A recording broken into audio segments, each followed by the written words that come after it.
નમસ્કાર દર્શક મિત્રો, દર બુધવારે અમદાવાદ દૂરદર્શન કેન્દ્ર દ્વારા પ્રસારિત થનાર તથા આપણા સૌની વચ્ચે લોકપ્રિય એવા કૃષિદર્શન ફોન ઇન લાઈવમાં હું ડૉક્ટર હિરલ ચતુર્વેદી આપ સૌને આવકારું છું. મિત્રો, મિલેટ વિશે આજે આપણે વાત કરવાના છીએ, પણ પહેલાં હું તમને થોડીક એની પૂર્વ ભૂમિકા આપું કે આ મિલેટ એટલે શું. મિલેટ નાના દાણાવાળા ધાન્ય પાકોનું એક જૂથ છે. એટલે કે આ પાકો કયા કયા, તો લગભગ એવું કહી શકાય કે બાજરી છે, જુવાર છે, નાગલી જેને તમે રાગી પણ કહેતા હો છો, કાંગ છે, ચેણો છે, બંટી જેને આપણે સામો પણ કહીએ છીએ, એનો સમાવેશ થાય છે. અને તમને ખબર છે કે જેમાં મોટા ભાગે પાકોનું મૂળ એ ભારત છે. મિલેટ પાકોને ઘણીવાર બરછટ અનાજ તરીકે પણ ઓળખવામાં આવે છે. એટલે આજે કૃષિદર્શન ફોન ઇન લાઈવના માધ્યમથી આપણે મિત્રો જાણીશું કે મિલેટ શ્રી અન્ન પાકમાં મૂલ્યવર્ધન અને આર્થિક ફાયદા, આ વિષય અંતર્ગત આજે આપણને વિસ્તૃત માહિતીના માર્ગદર્શન આપવા માટે આપણી સાથે સ્ટુડિયોમાં ઉપસ્થિત છે ડૉક્ટર R.A. ગામી સાહેબ. હું ગામી સાહેબનો પરિચય આપું. તેઓ સહ સંશોધન વૈજ્ઞાનિક, મિલેટ સંશોધન કેન્દ્ર, સરદાર કૃષિનગર, દાંતીવાડા કૃષિ યુનિવર્સિટી, ડીસા ખાતે પોતાની હાલ ફરજ બજાવે છે. તો ચાલો મિત્રો એમને મળીએ અને મિલેટ શ્રી અન્ન પાકમાં મૂલ્યવર્ધન અને આર્થિક ફાયદા વિશે જાણીએ. અને તમને પણ નમ્ર વિનંતી છે કે 0792855816 અને 0792855814 ઉપર ફોન કરીને આ મિલેટ આપણને કઈ રીતે આર્થિક લાભ કરી શકે છે, એના સહભાગી થઈ શકે છે, એના વિશે જાણકારી મેળવી શકો છો. કાર્યક્રમની શરૂઆતમાં સૌપ્રથમ સાહેબ આપનું સ્વાગત છે. નમસ્કાર. નમસ્કાર ગામી સાહેબ, આપણે જે મિલેટની વાત કરવાના હોઈએ તો એક તો જે અમારા રેગ્યુલર કોલર છે દેવજીભાઈ રાજપૂત દિયોદરથી, એ વાત કરવા માંગે છે. આપણે પહેલા એમને સાંભળીએ. હેલો દેવજીભાઈ. હા બેન, નમસ્કાર. નમસ્કાર દેવજીભાઈ, આ કૃષિદર્શન ફોન ઇન લાઈવમાં આપનું સ્વાગત છે. આપનો પ્રશ્ન જણાવો. હા બેન, અમારા બનાસકાંઠામાં બાજરીનો પાક ખૂબ થાય છે. હું હા, એનું મૂલ્યવર્ધન કરવું હોય તો કઈ રીતે કરી શકાય? ચોક્કસથી સાહેબનું માર્ગદર્શન લઈએ. સાહેબ દેવજીભાઈ, હવે જો મૂલ્યવર્ધન કરવું હોય બાજરીમાં, તો આપણે બાજરીમાં એક તો પ્રોસેસિંગ વસ્તુ છે કે પ્રોસેસિંગ કરી અને આપણે અલગ અલગ ગ્રેડિંગ કરી અને આપણે બજારમાં એને આપણે અલગ પેકિંગ કરીને આપી શકીએ. બીજું કે આપણે બાજરીમાં તો એક જે કહેવાય કે ગુણધર્મ છે કે એનો લોટ આપણે લાંબા સમય સુધી સંઘરી શકતા નથી. એટલા માટે આપણે એનો લોટ લાંબા સમય સુધી ન કરી શકીએ. એટલા માટે આપણે લોટની તો પ્રોડક્ટ ન બનાવી શકીએ. પ્રોડક્ટ બનાવી અને બજારમાં આપણે એકદમ ટૂંક સમયમાં આપી શકીએ તો એનું મૂલ્યવર્ધન થાય. બાકી જે કહેવાય કે બાજરીની અંદર આમ કહેવાય કે બહુ ઇઝીલી પાકતો પાક છે. આપણે બનાસકાંઠા માટે તો એકદમ વરદાનરૂપ પાક છે. એટલા માટે જો એનું પ્રોસેસિંગમાં ખાસ કરીને એનું ગ્રેડિંગ કરી અને જો ડાયરેક્ટલી આપણે અલગ અલગ ખેડૂતોને, ધારો કે જે બાયોફોર્ટિફાઈડ જાતો છે, ખાસ કરીને જો બાયોફોર્ટિફાઈડ જાતો બાજરીની અંદર અત્યારે લોકપ્રિય છે અને એની અંદર જે ઝીંક અને જે આયરન તત્વ છે એ વધારે હોવાને કારણે લોકોની અંદર માગ છે. તો આ પ્રકારની જે જાતો છે, આ પ્રકારની જાતોનું એક આગવું મહત્ત્વ છે. અને આ પ્રકારની જો જાતો આપણે વાવી અને જો આપણે પોતે જ આપણું માર્કેટિંગ કરીએ અને જો વેચીએ તો વધારે આપણે નફો રળી શકીએ. બરાબર. સાહેબ, હવે જેમ અમારા દર્શક મિત્રો મિલેટ વિશે સમજશે તેના પણ પ્રશ્ન વધશે. હવે જેમ કે આપણે મિલેટ શ્રી અન્ન એવું પણ આપણે નામ આપ્યું છે, અને હું જો કદાચ ભૂલ ના કરતી હોય તો 2023માં સાહેબ શ્રી એટલે કે લક્ષ્મી અને અન્ન એવું નામ આપ્યું છે. પણ સાહેબના મુખ્ય સાંભળીએ. સાહેબ, એનું કઈ રીતે આ નામ પડ્યું ને એનું 2023થી અત્યાર સુધીમાં શું પ્રોગ્રેસ છે? આમ તો જો બેન વાત કરીએ તો ઘણા સમયથી આ જે મિલેટ પાકો છે તો આપણા પ્રાચીન પાકો છે, આપણા પોતાના પાકો છે, એ ઘણા વર્ષોથી વાવીએ છીએ. પણ જે 1970 પછી જે દાયકો આવ્યો ઘઉં અને ચોખાનો, એના પછી આ ધીમે ધીમે આ પાકોનું જે વિશેષતા તો હતી જ, પરંતુ ખેડૂતોના ક્ષેત્રેથી ધીમે ધીમે લુપ્ત થતા ગયા. હવે પરંતુ આ પાકોનું જે મહત્ત્વ છે એના કારણે જે આપણી જે હાલની જે ભારત સરકારે જે વૈશ્વિક ઓળખ આપવા માટે 2023ને આંતરરાષ્ટ્રીય મિલેટ વર્ષ તરીકે ઉજવ્યું છે અને હાલ પણ ઉજવી રહ્યા છીએ. તો આમાં પણ એને અલગ અલગ નામથી ઓળખતા હતા, પરંતુ ખાસ કરીને ભારત સરકારે આ પાકોને આપણે એક શ્રી અન્ન તરીકે કહ્યું છે. કે કેમ કે આ પાકો એવા પાકો છે કે વૈવિધ્યસભર પાકો છે. વૈવિધ્યસભર પાકો હોવાને કારણે એનું પોષણ મૂલ્ય પણ વધારે છે. આ પોષણ મૂલ્ય હોવાના કારણે એક જે કહેવાય કે હાલની જે પેઢીમાં જે કહેવાય કે જે બીમારીઓ થઈ રહી છે, જે અત્યારે ફાસ્ટ ફૂડના કારણે, તે આના કારણે જો આ મિલેટ પાકોમાં પોતાનો જો ખોરાકની અંદર ઉપયોગ કરે તો સારામાં સારો હેલ્થ દ્રષ્ટિએ ફાયદો છે. અને બીજું ખેતીમાં વિવિધતાસભર પાકો હોવાના કારણે એક તો ખેતી ખર્ચ ઓછો આવે છે અને વિષમ આબોહવામાં ઓછા ખેતી ખર્ચમાં સારી રીતે વધુમાં વધુ આવક રળી શકાય એટલે તેઓ ખેડૂતોને વધુમાં વધુ ફાયદો થાય એટલા માટે આ પાકોને આપણે એક શ્રી અન્ન પાકોનું જે તમે જે રીતે કહ્યું કે નાના ધાન્ય પાકોનું એક જૂથ છે, એની અંદર વિવિધતાસભર પાકો છે, એટલા માટે એ પાકોને આપણે શ્રી અન્ન એક નામ તરીકે આપણે એને ઓળખ આપી છે. બરાબર છે. હું રાહ જોઈ રહી છું કે આની જલ્દીથી ફોન ઉપાડો અને આ મિલેટ ઉપર જો તમને કોઈ પણ મૂંઝવણ હોય, કોઈ પણ પ્રશ્ન હોય તો અમારા નિષ્ણાતને ફોન કરીને પૂછો, કારણ કે અમારો ઉદ્દેશ્ય એ જ છે કે તમે અત્યારે હાલ જે પાકની વાવણી કરી રહ્યા હોય અથવા મિલેટને અપનાવવા માંગતા હોય તો શું ધ્યાનમાં રાખીએ તો આપણને નુકસાન ઓછું થાય. તમારા વતી જ્યાં સુધી તમારો કોલ આવે ત્યાં સુધી હું સાહેબ પાસેથી જાણું કે જો મિલેટ પાકોમાં મૂલ્ય કરવાની જે પદ્ધતિ છે સાહેબ, હવે મૂલ્યવર્ધન જો અમે કરીએ તો ખેડૂતોને શું ફાયદો થાય અને હું મૂલ્યવર્ધન ન કરું તો શું નુકસાન થાય? હવે જો બેન વાત કરીએ તો આ જે પાકો છે ને એ પાકો આમ તો ઓછા ખર્ચે થાય છે અને જો બજારમાં ડાયરેક્ટલી જો ખેડૂતોને વેચવા જાય તો એને ઓછું આવક થાય છે. એટલે મૂલ્યવર્ધન કરવું કેવું કે જો હવે આપણે આ બધા જો ખેતી છે, ખેતીને જો આપણે ધંધા તરીકે નહીં અપનાવીએ તો ચોક્કસથી આપણને નુકસાન જશે. એટલા માટે હવે જે પણ આપણે પાક વાવીએ છીએ, ખાસ કરીને જો મિલેટની વાત કરીએ તો મિલેટમાં જે અલગ અલગ જે કહેવાય કે જે આપણે મૂલ્યવર્ધન કે અલગ અલગ નવી નવી બનાવટો બનાવી અથવા જેનું પ્રોસેસિંગ કહેવાય કે જે એની સિક્કાની બીજી બાજુ છે, જો મૂલ્યવર્ધન કરવું હોય તો પ્રોસેસિંગ તો ખાસ જરૂરી છે. તો પ્રોસેસિંગ કરી અને એ બનાવટો જો બજારમાં ખેડૂત પોતાની રીતે વેચે તો 2 થી 3 ગણો ડબલ કિંમતમાં એ અને મેળવી શકે છે અને આર્થિક રીતે ખેડૂતને ફાયદો થાય છે. મિત્રો, આપ જોઈ રહ્યા છો કૃષિ દર્શન ફોનની લાઈવ. અત્યારે આપણે વાત કરી રહ્યા છે મિલેટ પાકમાં મૂલ્યવર્ધન અને આર્થિક ફાયદા. અત્યારે સમય થયો છે નાનકડા વિરામનો. મળી વિરામ બાદ.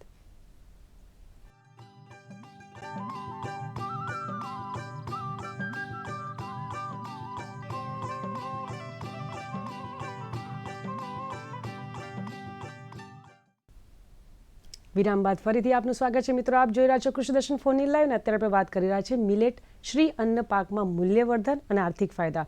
આ એ જ પ્રોગ્રામ છે કે જેમાં લગભગ મને એક પણ પ્રશ્ન મારા ખેડૂત મિત્રો, દર્શક મિત્રો કે પશુપાલક મિત્રો પૂછવા નથી દેતા અને એટલી આશા હું આજે પણ રાખું છું કે જેટલું પણ બને એટલું મિલેટ વિશે પ્રશ્ન પૂછો. નામ કદાચ નવું હોઈ શકે પણ પાક એ તમારો જ છે, એટલે જલ્દીથી ફોન ઉપાડો અને તમારી કોઈ સમસ્યા અથવા તમારે એના વિશે થોડી વધારે માહિતી જોઈતી હોય તો ડીસાથી પધારેલા ગામી સાહેબ આપણી સાથે ઉપસ્થિત છે જ. એમના મૂલ્યનો, એમના જ્ઞાનનો જેટલો બને એટલો લાભ લઈ શકો છો. ત્યાં સુધી આપણે એવું જાણીએ કે જે આ મિલેટ છે સાહેબ, એમાં પ્રોસેસિંગ અને મૂલ્યવર્ધન એ ક્ષેત્રે કઈ કઈ નવી તકનીકોનો સમાવેશ થયો છે, થોડું એના વિશે કહેશો. તો બેન પહેલાં જો વાત કરીએ પ્રોસેસિંગ પહેલાં વિશે થોડી જાણકારી લઈએ કે પ્રોસેસિંગ શું છે, તો મિલેટમાં શા માટે જરૂરી છે. તો એના વિશે જો વાત કરીએ તો એક તો પ્રોસેસિંગ જે મિલેટ જે પાકો છે એમાં જે અલગ અલગ જે આપણે વિવિધતાસભર પાકોની વાત કરી, એ પાકોમાં જે રાગી છે, બાજરી અને જુવાર, આના સિવાયના જે બરછટ ધાન્ય કહેવાય કે જેની અંદર આપણે ચોખાની જેમ ઉપર એક અર્જિન ભૂસી આવેલી હોય છે, એટલે એને ખોરાકી ઉપયોગમાં લેતા પહેલાં એને દૂર કરવી પડે છે અને એટલા માટે એને કહેવાય કે જેને છટણી કરવી પડે. પહેલાં તો ગ્રામ્ય કક્ષાએ ઘરઘંટીમાં અને એક જે કહેવાય ને કે ઘરે એક ખાંડવો રાખતા હતા, ખાંડવામાં ખાંડી અને આ લોકો ઘરેલું ઉપયોગ કરતા હતા. પરંતુ હાલમાં જે ડિમાન્ડ છે, જે રીતે માગ વધી રહી છે, તો તે માટે હવે આના માટે પણ એક આધુનિક મશીનો આવી ગયા છે. એ મશીન દ્વારા એક તકનિકથી આપણે આને ડીહુલર કહેવાય, એનીથી આપણે પ્રોસેસિંગ કરીએ છીએ. એ સૌથી મહત્ત્વની અને પ્રાથમિક તકનિક છે જે પ્રોસેસિંગની. હવે પ્રોસેસિંગમાં જો અલગ અલગ સાહેબ પાલનપુરથી દિનેશભાઈ વાત કરવા માંગે છે, આપણે એને સાંભળીએ. દિનેશભાઈ નમસ્કાર. નમસ્કાર, આપનો પ્રશ્ન જણાવો. નમસ્કાર વિરલબેન નમસ્કાર. નમસ્કાર, આપનો પ્રશ્ન જણાવો દિનેશભાઈ. આરે ગામી સાહેબ અમારા દાંતીવાડા યુનિવર્સિટીનું અને અમારા લક્ષ્મણપુરાનું એક રતન જ છે અને ખૂબ સરસ. કહું આજે આ દૂરદર્શન ગિરનાર સુધી પહોંચાય તો અમને ગૌરવ જ છે. અને અમારે મિલેટ વિશે એમ પૂછવાનું છે કે આપણે જ્યારે એનો લોટ બનાવીએ તો એ કેટલા ટાઈમ માટે સાચવી શકાય? ખૂબ સરસ પ્રશ્ન કર્યો. શું કહેશો સાહેબ?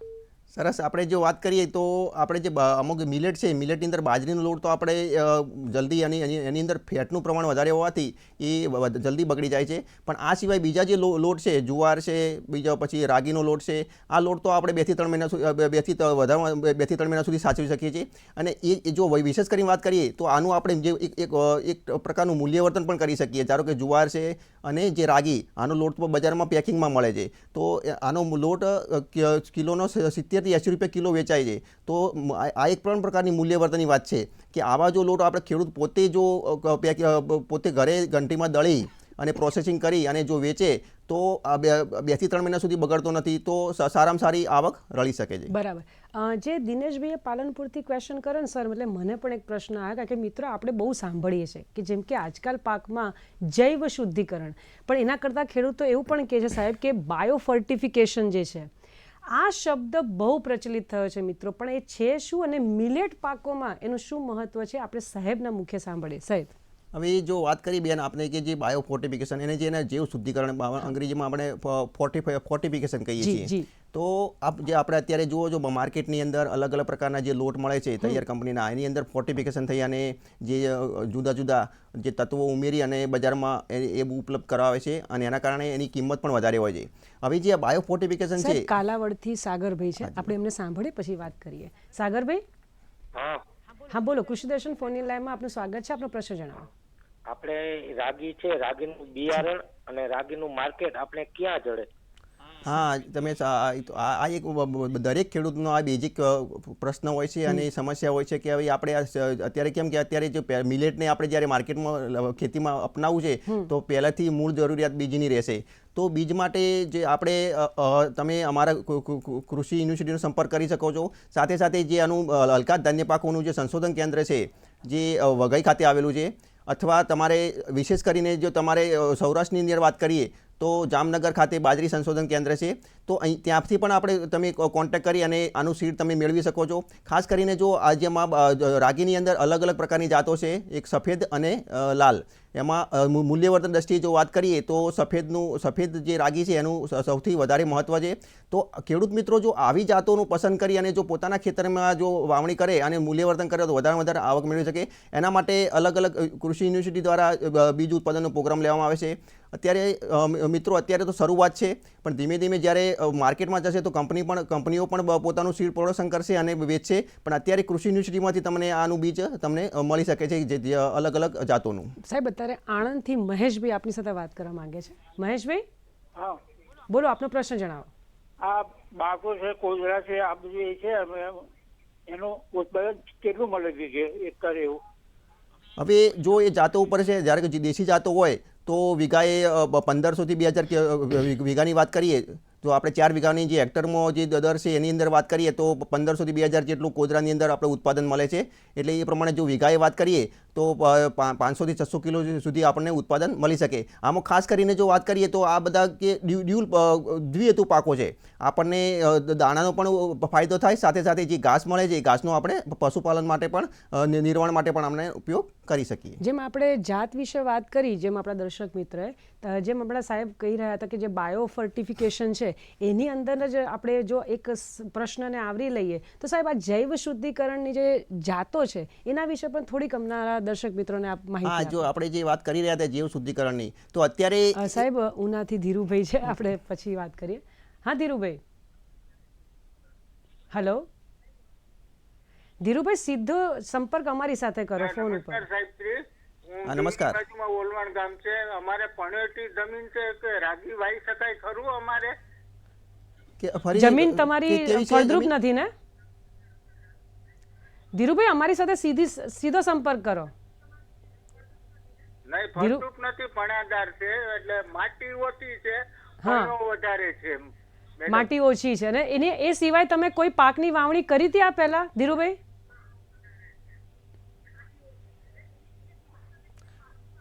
ધીરુભાઈ, અત્યારે તમે એમાં કયા પાકો વાવ્યો છો? અત્યારે ફર્સ્ટ ક્લાસ થાય છે, રસકો ફર્સ્ટ ક્લાસ થાય છે, બાજરી ફર્સ્ટ ક્લાસ થાય છે. હા, તો ચોક્કસ છે એટલે વિચારીએ છીએ. ના, ચોક્કસથી તમે એમાં રાગી વાવી શકો, કેમ કે જે રાગી આ મિલેટ પાકો છે એ દરેક પ્રકારની જમીનમાં આપણે એને સારી રીતે ઉગાડી શકીએ છીએ.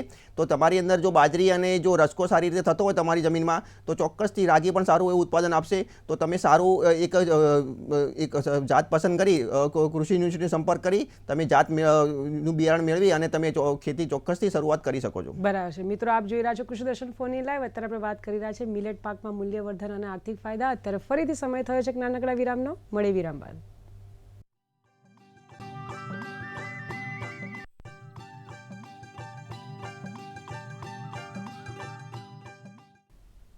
વિરામ બાદ ફરીથી આપનું સ્વાગત છે મિત્રો. આપ જોઈ રહ્યા છો કૃષિ દર્શન ફોનની લાઈવ. અત્યારે આપણે વાત કરી રહ્યા છીએ મિલેટ પાકમાં મૂલ્યવર્ધન અને આર્થિક ફાયદા. ડીસાથી પધારેલા ગામી સાહેબ ખરેખર સરસ માહિતી આપી રહ્યા છે અને મને આનંદ થાય કે મારા પ્રશ્નને પણ કાપીને આપણે દર્શક મિત્રોના પ્રશ્ન લઈ શકીએ. સાહેબ, આપ વાત કરી રહેલા બાયો ફર્ટિફિકેશન અને એમાં ખાસ કરીને એની જે જાત વિશે આપણે માહિતી આપી રહ્યા એના માટે કન્ટિન્યુ કરો સાહેબ. જો બેન એની જો વાત કરીએ તો આપણે જે બાયો ફોર્ટિફિકેશન છે અત્યારે એની બહુ વધારે ડિમાન્ડ છે, કેમ કે જે પોષક તત્વો જે કુદરતી રીતે મળે જો ખોરાકમાં, તો એ સારામાં સારો ફાયદો કરી શકીએ છીએ. અને જો ખેડૂત મિત્રો જો આવી જાતો આવે તો આર્થિક રીતે પણ વધારે એમને નફો રળી શકે છે. તો આવી જો વાત કરીએ તો બાજરીની અંદર કૃષિ યુનિવર્સિટી જામનગર દ્વારા વિવિધ પ્રકારની જાતો બહાર પાડી છે. જો એમાં ખાસ કરીને વાત કરીએ તો GHB 1129 જેને આપણે જામ શક્તિ તરીકે ઓળખીએ છીએ. બીજી છે જે આ બંને ઋતુ માટે વાવવા માટે ભલામણ કરેલી છે. જો બીજી નવી જાતની વાત કરીએ તો GHB 1225 છે, જે ખરીફ ઋતુ માટે ભલામણ કરેલી છે, જેને આપણે જામ મોતી પણ મોતી શક્તિ તરીકે ઓળખીએ છીએ. એના સિવાય જે લેટેસ્ટની જાત વાત કરીએ તો GHB 1231 છે. આ પણ બંને ઋતુ માટે વાવેતર માટે ભલામણ કરેલી છે. આ બધી બાયો ફોર્ટિફાઈડ જાતો છે. આ જો વાત થઈ તો બાજરાની. હવે આના પછી રાગીની અંદર પણ રાષ્ટ્રીય કક્ષાએ નવસારી કૃષિ યુનિવર્સિટી દ્વારા તાજેતરમાં ગુજરાત નવસારી નાગલી 7 અને એક ગુજરાત નવસારી નાગલી 9 આ જાતો જેની અંદર સૌથી વધારે કેલ્શિયમ અને પ્રોટીનના હોવાના કારણે બાયો ફોર્ટિફિકેશન તરીકે આ જાતો બહાર પાડવામાં આવેલી છે. બરાબર છે.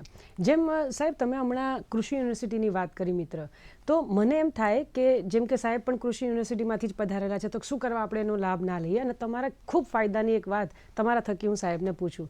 ખૂબ ધ્યાનથી સાંભળજો મિત્રો કે મિલેટ છે એનું મૂલ્યવર્ધન અને પ્રોસેસિંગ ક્ષેત્રે કોઈ એકમ સ્થાપિત કરવો હોય તો કૃષિ યુનિવર્સિટી કે સરકારશ્રી કઈ રીતે લાભદાયી નીવડી શકે સાહેબ? જો બેન જો એની વાત કરીએ તો સૌથી એક બેઝિક પ્રશ્ન છે કે આપણે જ્યારે કોઈ એકમ સ્થાપિત કરવો હોય તો ત્યારે એનું માર્ગદર્શન જરૂરી છે કે ભાઈ ગમે તે કોઈ પ્રોડક્ટ બનાવી છે મિલેટમાંથી કે અથવા અન્ય કોઈ પાકમાંથી, તો એનું માર્ગદર્શન છે. એનું ધારો કે કોઈ એકમ સ્થાપવો હોય તો એનું રજિસ્ટ્રેશન છે, કઈ રીતે એનું માર્કેટિંગ ક્યાં કરશું, આ બધી બાબતો એક બેઝિક બાબતો આવે છે ધ્યાનમાં. તો આના માટે કૃષિ યુનિવર્સિટીમાં એક ફૂડ ટેકનોલોજી કોલેજ છે, Aspee college of home science food ન્યુટ્રિશનની મહાવિદ્યાલય છે, ત્યાં ખાતે આપણે ટ્રેનિંગ પણ આપીએ છીએ. આ સિવાય NABARD assisted rural incubation centre ચાલે છે, બિઝનેસ ઇન્ક્યુબેટર સેન્ટર આપણે કહીએ છીએ. એ સેન્ટર દ્વારા જો કોઈ ખેડૂત છે અથવા કોઈ વેપારી મિત્ર છે, જો કોઈ સારા આઈડિયા સાથે જો સંપર્ક કરે તો આપણે પુરુષ વર્ગ માટે 30 લાખ રૂપિયા અને સ્ત્રી વર્ગ માટે 40 લાખ રૂપિયા સુધીની આપણે સહાય આપીએ છીએ, જે નોન રિફંડેબલ હોય છે. અને સાથે સાથે આ બધું માર્ગદર્શન પણ આપીએ છીએ કે કઈ રીતે એકમ સ્થાપવો અને એનું માર્કેટિંગ ક્યાં કરવું. આ રીતે કૃષિ યુનિવર્સિટી જે રૂરલ ઇન્ક્યુબેશન સેન્ટર છે એ ગુજરાત સરકારનું એક જે નોડલ એજન્સી છે આ સ્ટાર્ટઅપ નવા સ્ટાર્ટઅપ માટે, તો આ રીતે આપણે એમને મદદરૂપ થઈ શકીએ. બરાબર. હવે ધારો કે સાહેબ જેમ કે આપણો આ પ્રોગ્રામ છે એને જોઈને કદાચ કોઈ ખેડૂત મિત્રને ઈચ્છા થઈ ગઈ આ મિલેટ વિશે આગળ વધવું, અને ખાસ કરીને પ્રોસેસિંગ મશીન જો એમને વિકસાવવું હોય, મારા ખ્યાલથી રામભાઈ આપણી સાથે કોલ પર આવી ગયા છે. રામભાઈ, હલો. હા, બોલો બોલો. બેન આપણે મિલેટ ક્યારે વાવવાનું હોય છે? અચ્છા, ક્યારે વાવવાનું હોય સાહેબ? હા, કઈ ઋતુમાં થઈ શકે? જી જી જી સાહેબ. એનો હું તો થોડોક હું લઈ આવ્યો તો બેન, પણ મારી પાસે ઓલી જે બ્લેક આવે ને રાગણી ગઈ ને રાગણી બેન, જી હા, એ લાલ કલરનું ઈ છે બરાબર, પણ પૂરી માહિતી નથી આમાં કઈ રીતને કઈ ઋતુ. એના માટે જ અમે તમારી સેવામાં હાજર છીએ. આપણે સાહેબનું માર્ગદર્શન લઈએ સાહેબ. આ જો જે મિલેટ પાકો છે, આપણે જે રાગીની વાત કરી, ખાસ કરીને જે નાગલી પણ કહેવાય અને રાગી પણ કહીએ છીએ, એ આપણે ચોમાસુ ઋતુમાં સારી રીતે વાવી શકીએ છીએ. આ સિવાય પણ જો આમ તો આ જે મિલેટ પાકો છે દરેક ઋતુમાં થાય છે. મિલેટ પાકોની અંદર તો ઘણા બધા પાકો છે, પણ જો ખાસ કરીને જો રાગીની વાત કરીએ તો રાગી આપણે ઉનાળામાં પણ લઈ શકીએ છીએ અને ચોમાસામાં પણ વાવી શકીએ છીએ. ચોમાસામાં જ્યારે આપણે બાજરી વાવતા હોય એ રીતે જ્યારે કે સિઝન વરસાદની શરૂઆત થાય ત્યારે આપણે આને વાવી શકીએ છીએ. બરાબર. સાહેબ, મારો પ્રશ્ન એ હતો કે જે પ્રોસેસિંગ મશીન છે એ વિકસાવવા હોય તો તેની માહિતી ક્યાંથી મળી શકે અને આર્થિક રીતે સાહેબ અમને પરવડે ખરું? આ જો મેં અત્યારે જો આગળ જે વાત કરી કે જો આપણે મિલેટમાં સારો જો આર્થિક ફાયદો કરવો છે તો આપણે એનું પ્રોસેસિંગ કરવું પડશે. પ્રોસેસિંગ કરીને જો ખેડૂત મિત્ર જો એને બજારમાં પોતાનું જે પ્રોડક્ટ વેચશે તો સારામાં સારો ફાયદો થશે. એટલા માટે એના માટે જો પ્રાથમિક જો જરૂરિયાત હોય છે તો પ્રોસેસિંગ મશીનની છે. આ માટે ભારતની અંદર જે કહેવાય કે જે દાન ફાઉન્ડેશન છે મદ્રાસનું, એ દાન ફાઉન્ડેશન ગુજરાતની અંદર પણ અલગ અલગ કેપેસિટીના અને જે રીતે ખેડૂતોની જરૂરિયાત છે પોતાની આર્થિક શક્તિ મુજબ એ 1 લાખથી માંડી અને 2 લાખ સુધીના જે મશીનો છે એ ઉપલબ્ધ કરાવે છે અને આપવામાં આવે છે. ખાસ કરીને જો અત્યારે જો સાઉથ ગુજરાતમાં આની વધારે ડિમાન્ડ છે, તો એની અંદર જો વાત કરીએ તો જે આપણે વઘઈ કેન્દ્ર ખાતે એનું જે સંશોધન કેન્દ્ર છે હલકા ધાન્ય પાકોનું, આનું નિદર્શન પણ આપે છે TSP સ્કીમમાં અને લોકોને માર્ગદર્શન પણ આપે છે અને આ રીતે લોકોને માહિતગાર પણ કરે છે. એના કારણે અત્યારે આની ધીમે ધીમે ડિમાન્ડ વધી રહી છે. આમાં જે છેલ્લું જે 2023નું જે મિલેટ વર્ષ આપણે ઉજવ્યું એના પછી તો મિલેટના જે કહેવાય કે ડિમાન્ડમાં 2 થી 3 ગણો વધારો થયો છે. લોકોની અંદર જાગૃતતા આવી છે. એના કારણે લોકો પોતાના જે સ્વાસ્થ્ય સભર થયા છે તો મિલેટની આગવી ડિમાન્ડ કરી રહ્યા છે. એના કારણે જો પ્રોસેસિંગ ક્ષેત્રે બહુ જ ઉજળી તકો છે. બરાબર છે. હવે જેમ જેમ કોલ્સ આવી રહ્યા છે સાહેબ, મને પણ થોડું ક્લિયર થઈ રહ્યું છે કે જે દર્શક મિત્રો, અમારા ખેડૂત મિત્રો મિલેટને હવે ધીમે ધીમે સમજી રહ્યા છે. એમના થકી એક પ્રશ્ન મિત્રો આપણે એ પણ સમજીએ કે જે મિલેટના મૂલ્યવર્ધન છે એના દ્વારા કયા પ્રકારની અવનવી ઉપજ બનાવી શકાય? હવે જે વાત કરીએ તો મિલેટ પાકો છે ને, તો પોતે એક વિવિધતાસભર પાકો છે. એની અંદરથી જો આપણે જો વાનગીઓ કે ઉપજ બનાવવાની વાત કરીએ તો જે પ્રોસેસિંગ દ્વારા જે આપણે અલગ અલગ પ્રકારની જે કહેવાય કે મિલેટમાં જે ખાસ કરીને એક તો ગ્લુટીન તત્વ ઓછું છે, એના કારણે જે આપણે મિશ્ર લોટ પદ્ધતિ દ્વારા અવનવી વાનગીઓ બનાવી શકીએ. ખાસ કરીને જે બેકરી આઇટમની અંદર અત્યારે બિસ્કિટ, અત્યારે જો અને બીજું કે અત્યારે ફાસ્ટ ફૂડનો જમાનો છે. ફાસ્ટ ફૂડના જમાના કારણે જે નવીન પેઢીના જે લોકો છે એમને તો ફાસ્ટ ફૂડ જ ગમે છે, રેડી ટુ ઈટ. એના માટે જે ફ્લેક્સની આઇટમો છે, સેવ, નૂડલ્સ, પાસ્તા, આ બધી અવનવી કેટલી પણ પ્રકારની આપણે આઇટમો બનાવી શકીએ. એના કારણે જે માર્કેટમાં પણ એનું અલગ જ પોતાનું પ્રાઇસ બેઝ ઉપર પોતાનું મતલબ કે કહેવાય કે જે કિંમત વધારે કિંમતમાં વેચાય છે. આ સિવાય આથાની બનાવટો, જે ઇડલી અને ઢોસા, ઇડલી અને ઢોસામાં પણ આ મિલેટનો સારામાં સારો જે સાઉથ ગુજરાતમાં તમે જશો તો એક રાગીનો તમને જોવા મળશે કે કહેવાય કે રાગી અને ઢોસા. એ જ રીતે આથાની બનાવટની વાત થઈ. પછી બાફીને જે રીતે આપણે પહેલાં જૂના જમાનાના લોકો અલગ અલગ પ્રકારની જે ગેસ કહેવાય, ખીચડી કહેવાય, અત્યારે એમાં પણ ઘણી બધી વેરાયટીઓ ઉપલબ્ધ કરવામાં આવે છે અને મળે છે. એના સિવાય એસ્ટ્રોજન પ્રોડક્ટો અત્યારે જે કુરકુરે મળે છે, આ કુરકુરે છે મિલેટમાંથી કુરકુરે બનાવીને લોકો એના 3 ગણા ભાવ લઈને વેચે છે. તો આ કુરકુરેને પણ એના પણ મશીનો ઉપલબ્ધ છે. તો અને ફ્લેક્સ, જે ફ્લેક્સ કહેવાય, જે રીતે આપણે કોર્ન ફ્લેક્સ કહીએ છીએ, એ રીતે આની અંદર પણ મિલેટમાં જે 8 થી 9 પ્રકારના જે મિલેટ છે એના અલગ અલગ પ્રકારના જે કોર્ન ફ્લેક્સ છે, તો એનું મૂલ્ય, પોષણ મૂલ્ય પણ વધારે છે અને એના કારણે એની ઘણી ડિમાન્ડ છે. પણ સાહેબ, જેમ તમે આથાની વાત કરી, બરાબર, એટલે કે મનમાં પ્રશ્ન ઉદ્ભવે કે બગડી તો નહીં જાય ને એમ, પણ સાહેબ અત્યારે શું સમય આપણી પાસે ઓછો છે અને તમારી પાસે એટલો બધો અનુભવ છે, મારે તમારી પાસેથી સંદેશો જોઈએ છે કે જો ખેડૂત મિત્રને મિલેટને લઈને તમારી અંદર કોઈ સંદેશો હોય તો અમારા દર્શક મિત્રોને આપશો સાહેબ.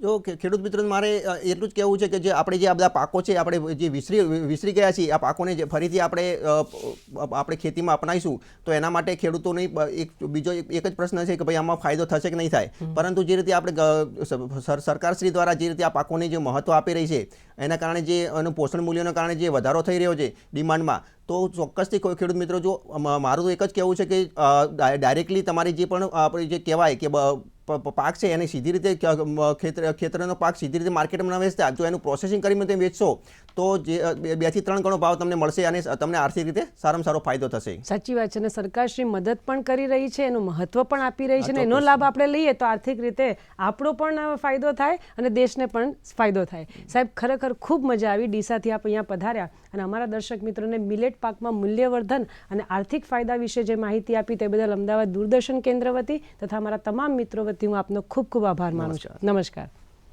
મિત્રો. આજે કૃષિ દર્શન ફોન ઇન લાઈવમાં ડૉક્ટર R.A. ગામી કે જેઓ ડીસાથી પધારેલા હતા, એમના પાસેથી આપણે મિલેટ શ્રી અન્ન પાકમાં મૂલ્યવર્ધન અને આર્થિક ફાયદા અંતર્ગત માહિતી મેળવેલી માહિતીનો ભરપૂર ઉપયોગ કરીને સફળતા મેળવો તેવી શુભેચ્છા હું તમને ઝડપથી આવતા બુધવારના વિષય અંતર્ગત માહિતગાર કરી દઉં. આવતા બુધવારે તારીખ 31/1/2024ના રોજ જે વિષય અંતર્ગત તમે અમારા નિષ્ણાતને પ્રશ્ન પૂછી શકશો એ વિષય છે કૃષિ ક્ષેત્રમાં ટ્રેડમાર્ક લોગો અને બ્રાન્ડની ભૂમિકા. વિષય ફરી વખત નોંધી લેશો: કૃષિ ક્ષેત્રમાં ટ્રેડમાર્ક લોગો અને બ્રાન્ડની ભૂમિકા.